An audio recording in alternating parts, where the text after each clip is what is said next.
হানাহানি করবে, আমি মাটি সহ্য করতে পারবো না। এই মাটি চোখের পানিগুলি ছেড়ে দিয়ে দিয়ে কান্না করতেছে। আজরাইল কয়, আমার কাছে কোনো কান্নার প্রয়োজন নেই, তোকে যে আল্লাহ বানিয়েছে সে আল্লাহ আমাকে অর্ডার করেছে, এর উপরে কোনো পাওয়ার আমার চলবে না। সুবহানাল্লাহ বলেন। আমার কলিজার টুকরা বাবা সিরাপ এক পর্যায়ে আজরাইল একটা খাবা মারলেন, খামসি মারলেন। হাদিসের ভিতরে পড়ে দেখলাম 40 মণ মাটি তার খাবলার ভিতরে আসলেন। সুবহানাল্লাহ বলেন। এই 40 মণ মাটি নিয়েছে। এই পৃথিবীর ময়দানে যদি আপনি লক্ষ্য করে দেখেন, প্রতিটি মানুষ ক্ষতিগ্রস্তের ভিতরে আছে না নেই? তবে সবাই যদি ক্ষতিগ্রস্তের ভিতরে থাকে, আল্লাহর কাজ আবার কে করতেছে জানা দরকার আছে না নেই? এই মানুষই ক্ষতিগ্রস্তের ভিতরে আছে, আবার এই মানুষই আল্লাহর কাজ করতেছে। সুবহানাল্লাহ বলে। এজন্য এই পৃথিবীর ময়দানে যদি আপনি লক্ষ্য করে দেখেন, এই মানুষগুলি জান্নাতে যাবে, আবার এই মানুষগুলি জাহান্নামে যাবে। সুবহানাল্লাহ। এজন্য আমরা সে আল্লাহর কাছে আমরা লাখো কোটি শুকরিয়া যে আল্লাহ আজকে আমাদেরকে জান্নাতের বাগানে বসার সুযোগ করে দিয়েছেন। কেননা এলাকায়, অঞ্চলে, আপনি গ্রাম অঞ্চলে যেদিকে তাকিয়ে দেখেন, সব দিকে মানুষে ভরপুর আছে না নেই? কিন্তু কোরআনের মাহফিলে নেই। এদের সমস্যা কি জানা লাগবে। সেই সমস্যার যদি আমি সমাধান যদি দিতে যাই, আমাকে কালকে সকালে না আজ রাতে আমাকে নিয়ে যাবে। আপনি টের পাচ্ছেন? এজন্য বোঝা লাগবে, আমরা এই পৃথিবীর ময়দানে যতদিন পর্যন্ত জীবিত আছি, আমরা একমাত্র সে আল্লাহকে মেনে নিব যিনি আমাদেরকে নিঃস্বার্থ ভাবে ভালোবাসেন। সুবহানাল্লাহ বলেন। এই মানুষকে আল্লাহ পাক রব্বুল আলামিন এই জন্যই অবতীর্ণ করেছেন, এই জন্যই সৃষ্টি করেছেন, এই জন্যই পাঠিয়েছেন, একমাত্র ওয়াহবুদ রাব্বাকা হাত্তা ইয়াতিয়াকাল ইয়াকিন। আল্লাহু আকবার বলেন। আল্লাহ বলে, যতক্ষণ পর্যন্ত আমি আল্লাহ যৌবন দিয়েছি ততক্ষণ পর্যন্ত আমি আল্লাহর ইবাদত করতে হবে। বলুন না সুবহানাল্লাহ।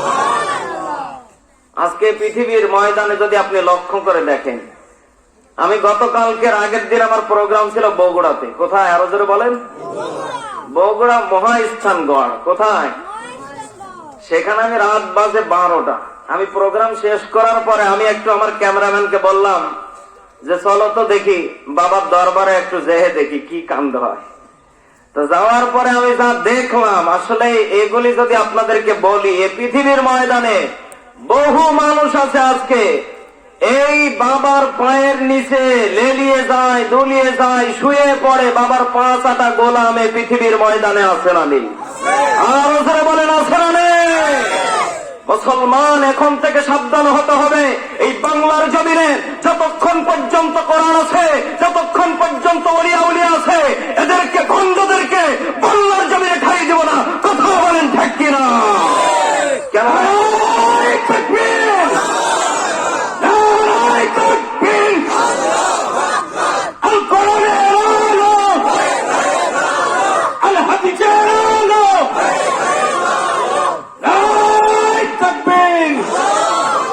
আমার কলিজার টুকরা বাবাজিরা, আজকে বহু মানুষ নিজের বাবাকে মুরগির রান খাওয়ায় না, ভণ্ডদেরকে নিয়ে যে খাওয়ায়, এরকম বহু মানুষ এ বাংলার জমিনে আছে না নেই?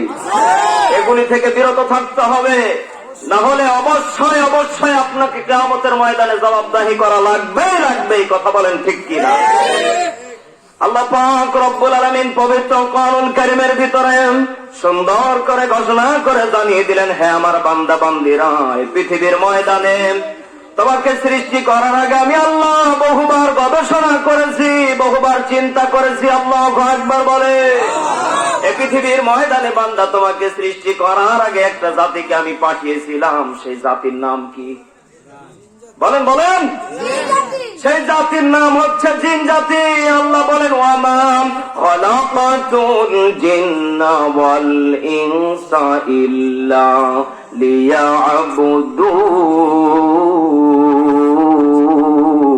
লিয়াবুদুন।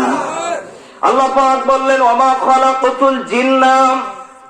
এরপরে আল্লাহ বলেছেন ইনস, এই যে এখানে জিন লাগিয়েছে, এরপরে ইনসান লাগিয়েছে, এখানে কোনো বোঝার কায়দা আছে না নেই?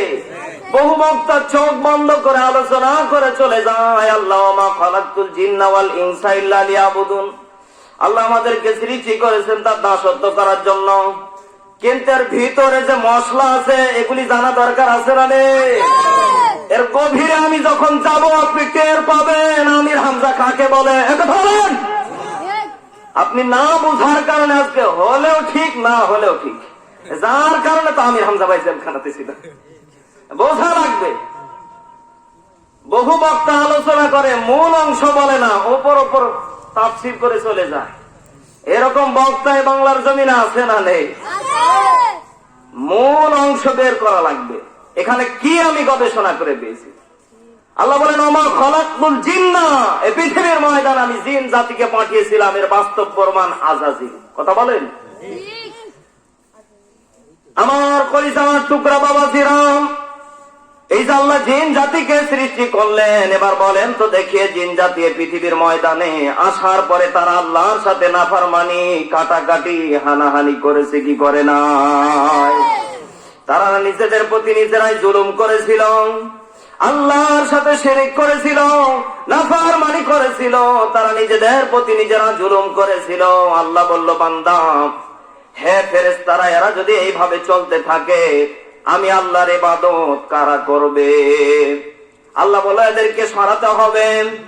ফেরেশতাদেরকে ডাক দিয়ে বললেন, হে ফেরেশতারা, আমি একটা খলিফা সৃষ্টি করতে চাই, তোমরা কি বলতে চাও? ফেরেশতারা ডাক দিয়ে বললেন, রব্বুল আলামিন, আমরাই তো আপনার ইবাদতের জন্য নিয়োজিত, খলিফা কেন সৃষ্টি করা লাগবে? কোনো দরকার নেই। সুবহানাল্লাহ, সুবহানাল্লাহ।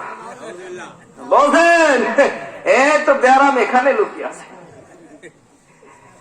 আপনি আমি যে আজকে পৃথিবীতে আসতে পেরেছি, খুশি না বেজার? তো খুশি তো সুবহানাল্লাহ বলেন কেন? আপনি কায়দা টের পাচ্ছেন না? ফেরেশতারা বলতেছে রব্বুল আলামিন জিন বানানো, খলিফা বানানোর কোন প্রয়োজন নেই, আমরাই তো আছি। এ খলিফা কারা? শুধু ইনসান ইনসান বুঝলেন, এ খলিফা বোঝা লাগবে। এ কথা বলেন। আল্লাহ পাক রব্বুল আলামিন সুন্দর করে আয়াত নাযিল করে জানিয়ে দিলেন, ইন্নী জাইলুন ফিল আরদি খলিফা। আল্লাহু আকবার বলেন। আল্লাহ পাক রব্বুল আলামিন ফেরেশতাদেরকে ডাক দিয়ে বললেন, ইন্নী নিশ্চয় জাইলুন ফিল আরদি খলিফা, হে ফেরেশতারা, আমি আল্লাহ খলিফা সৃষ্টি করতে চাই। যখন আল্লাহ সিদ্ধান্ত নিলেন, ফেরেশতারা সঙ্গে সঙ্গে না করে দিলেন। কথা বলেন। আল্লাহ আবার আয়াত নাযিল করে জানিয়ে দিলেন, ইন্নী আ'লামু মা লা তা'লামুন।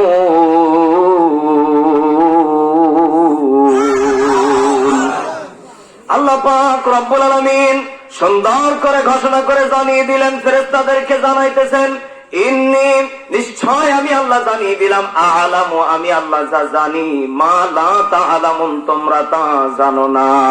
আল্লাহু আকবার। আল্লাহকে ডাকে রে বান্দা, আল্লাহকে ডাক, আল্লাহকে ডাকতে ডাকতে জীবন চলে যায়। ঠিক কি না? আল্লাহকে ডাকে রে বান্দা, আল্লাহকে ডাক, আল্লাহকে ডাকতে ডাকতে জীবন চলে যাক। যখন তুমি ছোট্ট ছিলে ডাকছিল না মুখে, এখন তোমার সব হয়েছে ডাক হয়েছে মুখে। লিল্লাহি তাকবীর। আল্লাহকে ডাকে রে বান্দা, আল্লাহকে ডাক, আল্লাহকে ডাকতে ডাকতে জীবন চলে যাক। আল্লাহকে ডাকার প্রয়োজন আছে না নেই? আমার কলিজার টুকরা প্রাণ প্রিয় ফরিদপুরবাসী, সালামাতপুরবাসী, আপনাদেরকে যে কথা আমি জানিয়ে দিতে চাই সেটা বোঝেন। আল্লাহ পাক রব্বুল আলামিন জানিয়ে দিলেন, ইন্নী আ'লামু মা লা তা'লামুন, আমি আল্লাহ যা জানি, হে ফেরেশতারা তোমরা তা জানো না। মানে আল্লাহ যেটা সিদ্ধান্ত নিয়েছে সেটাই সঠিক। কথা বলেন। আল্লাহ বলে আমি খলিফা বানাবো, কে ঠেকাবে? কিন্তু শুধু পরামর্শ নেওয়ার জন্য তোমাদেরকে ডাক দিয়েছিলাম, তোমরা সেটা মেনে নিতে চাওনি। কেননা এই পৃথিবীর ময়দানে আপনার বউকে যদি আপনি বলেন, হ্যাঁ বউ, আমি তোমার কাছে একটা প্রশ্ন ছড়ে দিতে চাই, আপনার বউকে আজকে রাত্রিবেলা আপনি যে বলবেন, প্রাণের বিবি আমার, আমি আর একটা বিয়ে করতে চাই, ও কি বউ মানবে? কথা বলুন। এই পৃথিবীর ময়দানে আপনার বউ যদি জান্নাতের হুরকে পর্যন্ত ঘৃণা করে, আপনি জানেন, দুনিয়ার নারী তো দূরের কথা, আপনি যদি বলেন আমাকে জান্নাতে আল্লাহ মরার পরে হুর দিবে, আল্লাহ ওই বউ সঙ্গে সঙ্গে ডাক দেয়, বলবে তোমার হুরকে নিয়ে থাকো। হুজুর যদি এখন বলেন, বিবি আমার, আমি মরার পরে আমি হুজুর মানুষ, আমাকে আল্লাহ জান্নাতে যাওয়ার পর 3-4টা হুর দেবে, সঙ্গে সঙ্গে বউ ডাক দেয়, বলবে প্রাণের স্বামী আমার, তোমার মতো স্বামীর দরকার নেই, তুমি হুরকে নিয়ে শুয়ে থাকো। কথা বলেন। এর বাস্তব প্রমাণ আমাদের বজলুর রশিদ চাচা। কথা বললে কেন? বজলুর রশিদ চেনেন? উনি বলতেছে, আমার বউকে আমি একদিন ডাক দিয়ে বললাম, বিবি রে, আমাকে আল্লাহ মরার পরে হুর দেবে, আমি সে হুরকে নিয়ে জান্নাতে থাকবো। সঙ্গে সঙ্গে বালিশ বের করে নিয়ে চলে যাচ্ছে আমাদের চাচি। ডাকদা বলতেছে, প্রাণের স্ত্রী, কি ব্যাপার, রাত বাজে 1টা, তুমি যাও কোনে? তুমি হুরকে নিয়ে থাকো। আপনি টের পাচ্ছেন কোন কায়দায় চলতেছেন? এজন্য মা বোনেরা পাশে বসে আছে, কিছু মশলা দেওয়া দরকার আছে না নেই? কথা বলেন। আল্লাহ পাক রব্বুল আলামিন সিদ্ধান্ত নিয়ে নিলেন, আমি আল্লাহ অবশ্যই খলিফা সৃষ্টি করব। সুবহানাল্লাহ বলে। এই খলিফা কারা জানা দরকার আছে না নেই? আল্লাহ বলেন, ওয়ামা খালাকাতুল জিন্না ওয়াল ইনসা, এই যে ইনসান, এই ইনসানগুলিকে আল্লাহ খলিফা বলে সৃষ্টি করেছেন। সুবহানাল্লাহ বলেন। আল্লাহ পাক রব্বুল আলামিন এই খলিফাকে যখন সৃষ্টি করতে গেলেন, সর্বপ্রথম জিব্রাইলকে মাটি আনতে পাঠালেন। জিব্রাইল ব্যর্থ হলেন, ইসরাফিল, মিকাইল 3 জনকে পাঠালেন। 3 জনই ব্যর্থ হওয়ার পরে একজনকে পাঠালেন, তার নাম কি? আরো জোরে বলেন, বলেন।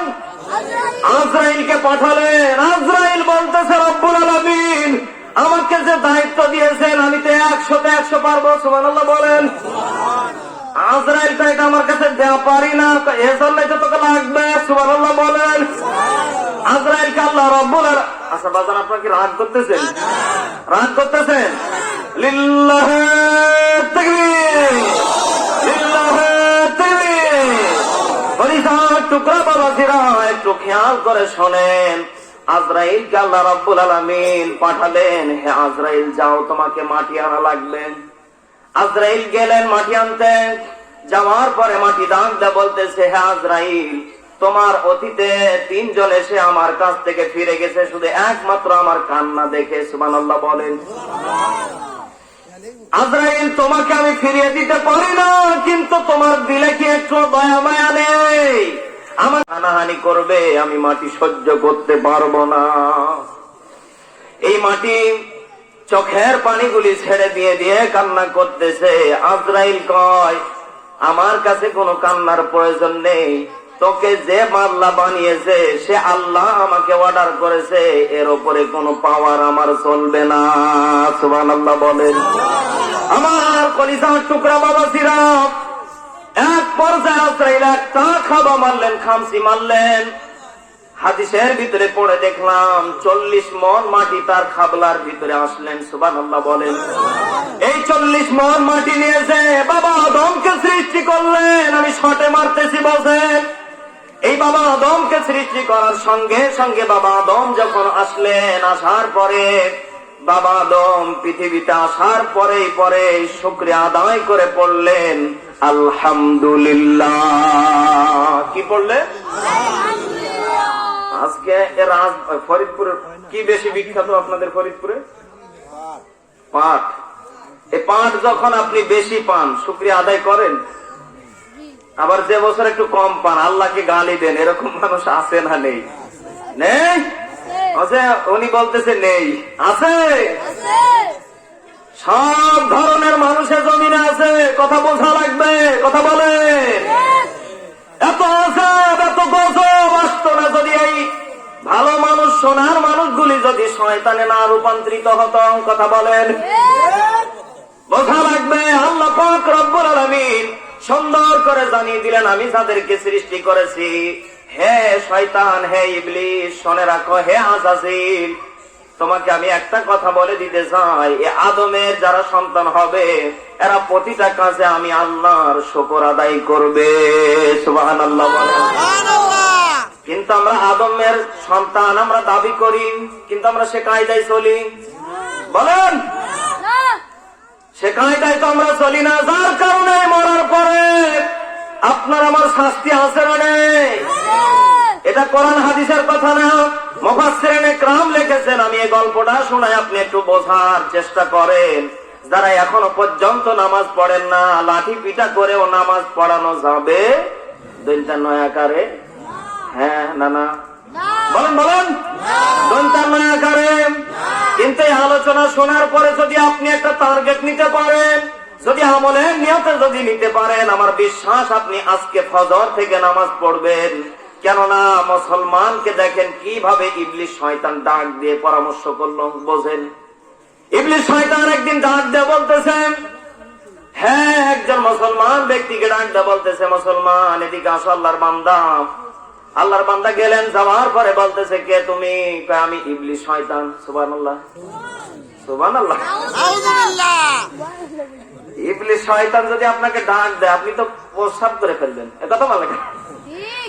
সাধারণত আপনাকে যদি এমপি সাহেব ডাক দেয়, ডাক দেওয়ার পরে একজন মূর্খ মানুষকে যদি বলে, হ্যাঁ বেটা তুই এত রাত্রে আমার বাসায় এসেছিস, সমস্যা কি? স্যার আমার এরকম সমস্যা। একটা যদি ধমক মারে, ওই সঙ্গে সঙ্গে প্রসাব করে ফেলবে, কথা বলে। কেননা বাসায় গিয়েছে কার? এমপি। কথা বলেন, বোঝা লাগবে। ইবলিস শয়তান ডাক দিয়ে বলতেছে, হ্যাঁ বান্দা, আমি ইবলিস শয়তান, আমি এখন তোর সামনে দাঁড়িয়ে আছি। আচ্ছা বলতো দেখি, তোর কাছে আমার একটা প্রশ্ন। কই বলেন, কি বলবেন? বলতেছে, আমি আল্লাহর কাছে সেজদা দেই নাই কয়টা? কয়েকটা। এবার আমি তোর কাছে প্রশ্ন করলাম, আচ্ছা বলো তো দেখি, আল্লাহ রাব্বুল আলামিন তোদেরকে দিনে রাতে কয়বার মিস কল দেয়? কয় দিনে রাতে কয়বার? বলেন বলেন বলেন। 5 বার মিস কল দেয়। এখন কলিজার টুকরা বাজান বাবাজিরা, যুবক ভাইরা খেয়াল করে বসবেন, এই 5 বার যে আপনাকে আমাকে মিস কল দেয়, মিস কলের কি সাড়া ঠিক মতো দেওয়া হয়? সাধারণ আপনাকে একটা জিনিস বোঝায়, ধরেন এটা আপনার ফোন। এই ফোনের ভিতরে একজন ব্যক্তি মিস কল বা কল দিয়েছে, কিন্তু আপনি খুব ব্যস্ত আছেন। আপনি যখন ব্যস্ততাও ফুরিয়ে যাবে, তখন আপনি একটু পরে চিন্তা করবেন, অমুক ব্যক্তি আমাকে ফোন দিয়েছিল, না জানি কোনো সমস্যা আছে না নেই। আপনি দ্রুত বেগে তার কলটা রিসিভ করে বলবেন, ভাই সমস্যা কি? অমুক টাইমে ফোন দিয়েছিলেন, এরকম কথা বলবেন কি বলবেন না? আল্লাহ পাক রব্বুল আলামিন দিনে রাতে বান্দাকে 5 বার মিস কল দেয়। কলিজার টুকরা মা বোনেরা, আপনাদেরকে আমলটা করা লাগবে, একটু বোঝার চেষ্টা করেন।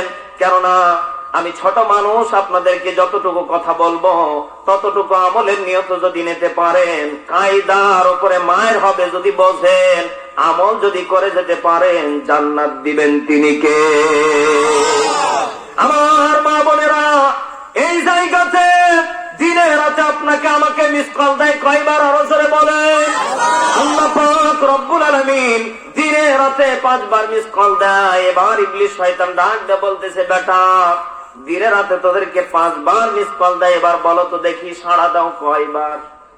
আমি তো 1 ওয়াক্ত যাই না, 5 ওয়াক্ত বিড়ি খাই। এই জন্য তো তোকে ধরেছি। সুবহানাল্লাহ কইতেন না? সুবহানাল্লাহ। আচ্ছা পিচ্ছি টাউট আছে।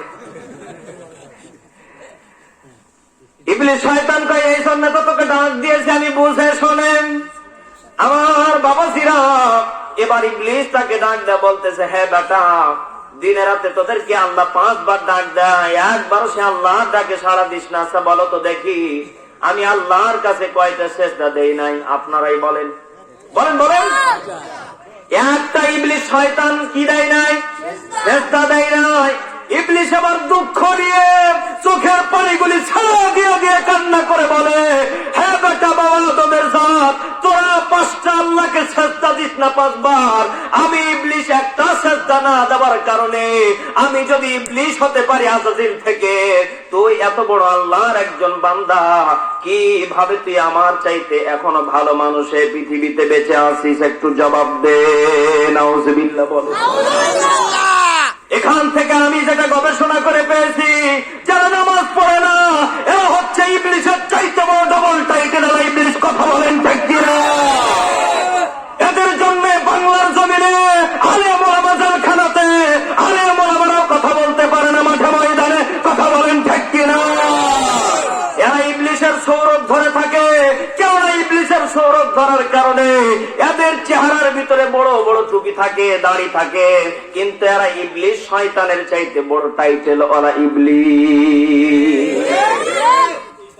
এদেরকে রিসার্চ যদি করতে চান, এদের পিছনে লোক লাগিয়ে রাখতে হবে। কি রাখতে হবে? আরো জোরে বলে। কেননা বোঝা লাগবে আপনি আমি যদি ইবলিস যদি একটা সেজদা না দেওয়ার কারণে যদি বড় ইবলিস হতে পারে আল্লাহর ওলি থেকে, আর যারা এক ওয়াক্ত যারা সেজদাতে মাথা নিচু করেন না, তারা কত বড় ইবলিস একটু ভেবে দেখেন বাজান। আমি ভিতরে গেলাম না, বোঝেন। এজন্য আমার বাবাজিরা 5 ওয়াক্ত নামাজ পড়া দরকার আছে না নেই? আমার মা বোনেরা 5 ওয়াক্ত নামাজ পড়া লাগবে। কেননা আল্লাহ বললেন ওয়া'বুদু রাব্বাকা হাত্তা ইয়াতিয়াকাল ইয়াকিন।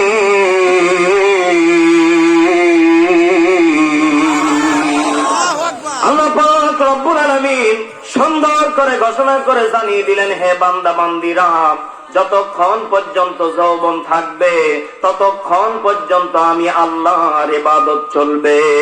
কথা বলে। একটা বাস্তব ঘটনা বলবো।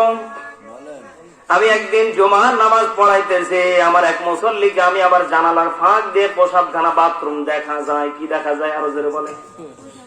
এক মুরব্বীকে দেখি, বাজান কেউ রাগ করিয়েন না, বলছেন এটা বোঝার জন্য বলতেছি। 70 বছর বা 65 বছর একজন মুরব্বীর বয়স হবে। উনি সুন্দর করে আগে ওযু করলেন। কি করলেন? আগে ওযু করলেন, করার পরে সুন্দর করে এবার বাথরুমে গেলেন। কোথায়? সুবহানাল্লাহ বলেন। বাথরুমে যাওয়ার পরে যতগুলি কাজ ছিল সেগুলি সারলেন। আমি কিন্তু আলোচনা করতেছি আর খেয়াল করতেছি। একটু সুবহানাল্লাহ। ভাই একটু সামনে চেপে বসেন তো, জিকির করেন সুবহানাল্লাহ। জায়গা করে দেন, জায়গা করে দেন। আলহামদুলিল্লাহ। এই যে ফাঁকা জায়গাগুলো এদিকে চেপে বসেন ভাই। একটু সুবহানাল্লাহ, আলহামদুলিল্লাহ, লা ইলাহা। আমার কলিজার টুকরা বাবাজিরা যে কথা বলতে চাচ্ছিলাম, এই মুরব্বী সুন্দর করে ওযু করার পরে বাথরুমে গেলেন। যাওয়ার পরে বাথরুম সারার পরে সুন্দর করে আল্লাহর ঘর মসজিদে ঢুকে পড়লেন। ঢোকার পরে এবার আমি বয়ান শেষ করে মুরব্বীকে কানে কানে বললাম, দাদা আপনি মসজিদে আসার আগে কি করলেন? আমার মনে নেই। আমি ওনাকে ডাক দিয়ে বললাম, দাদা আপনি সর্বপ্রথম ওযু করলেন, খুব ভালো কাজ, কিন্তু করার পরে আপনি কোথায় গেলেন? বাথরুমে। বাথরুমে যাওয়ার পরে কি করলেন? তা তো মনে নেই। আমি তো আপনি মসজিদে আসলেন, হুজুর তাহলে এখন কি করা লাগবে? আমি ওযু করা লাগবে, তো একবার তো করেছি। এবার বলেন তো দেখি, ওই চাচা ওই দাদার কি নামাজ হবে? ওনার কি সেন্স ঠিক আছে? আমার কলিজার টুকরা বৃদ্ধ বাবাজিরা, যুবক ভাইয়েরা বোঝা লাগবে। আল্লাহ বলেন ওয়া'বুদু রাব্বাকা হাত্তা ইয়াতিয়াকাল ইয়াকিন। যৌবন কাল থাকতে ইবাদত করা লাগবে। ইবাদত গুলির দাম বাড়িয়ে দিবেন তিনি কে? একদিন তোমারি নাম মসজিদে হবে এলান। ঠিক কিনা? একদিন তোমারি নাম মসজিদে হবে এলান।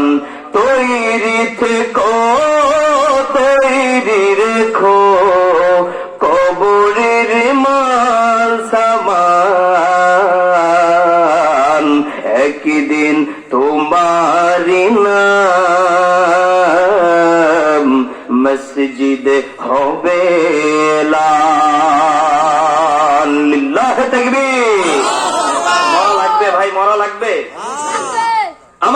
কলিজার টুকরা বাবাজিরা, এবার বলেন তো দেখি, মরণের পরে কবরে যাওয়া লাগবে কি লাগবে না? বহু মানুষ বলে মরণের পরে স্বর্গে চলে যাবে। নাউজুবিল্লাহ বলবেন না? এই এলাকায় কি হিন্দু আছে?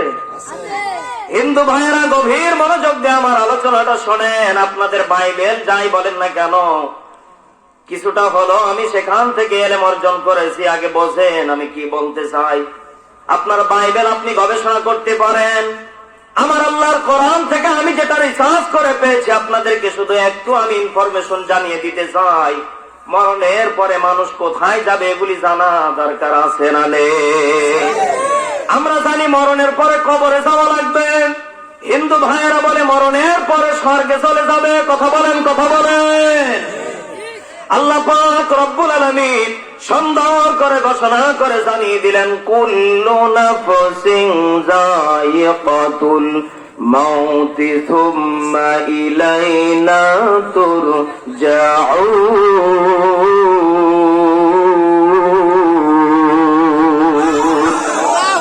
আল্লাহ পাক রব্বুল আলামিন সুন্দর করে ঘোষণা করে জানিয়ে দিলেন, হ্যাঁ আমার বান্দা বান্দিরা, কুল্লু নাফসিন যায়িকাতুল মাউত, যাকে হায়াত দিয়েছে আমি আল্লাহ, তাকে একবার হলো মরণের স্বাদ গ্রহণ করা লাগবে। কথা কার?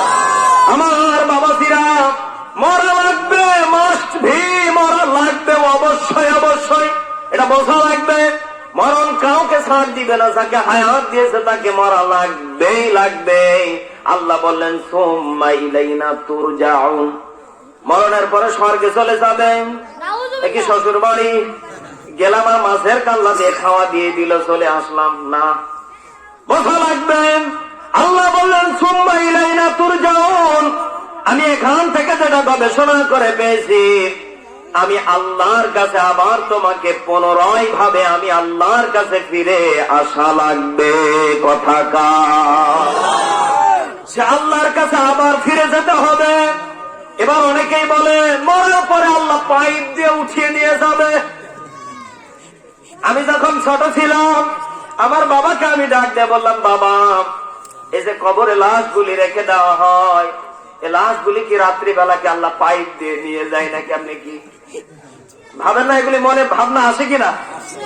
এই লাশগুলিকে কিভাবে নিয়ে যাওয়া হয়? আমি সেটা গবেষণা করে পেয়েছি। আমার কলিজার টুকরা বাবাজিরা খেয়াল করে শোনেন। ডক্টর বলেন, বিজ্ঞান বলেন, যেটা গবেষণা করে বের করেছে, প্রত্যেকটি মানুষের শরীরের ভিতরে একটা জিনিস গোপনীয়। কি সেটার নাম কি বলেন তো দেখি? লিল্লাহি তাকবীর। আল্লাহ পাক বলেন, ওয়ায়াসআলুনাকা আনির রূহ। আল্লাহু আকবার বলেন। আল্লাহ পাক বলেন, এই রূহটাকে আমি আল্লাহ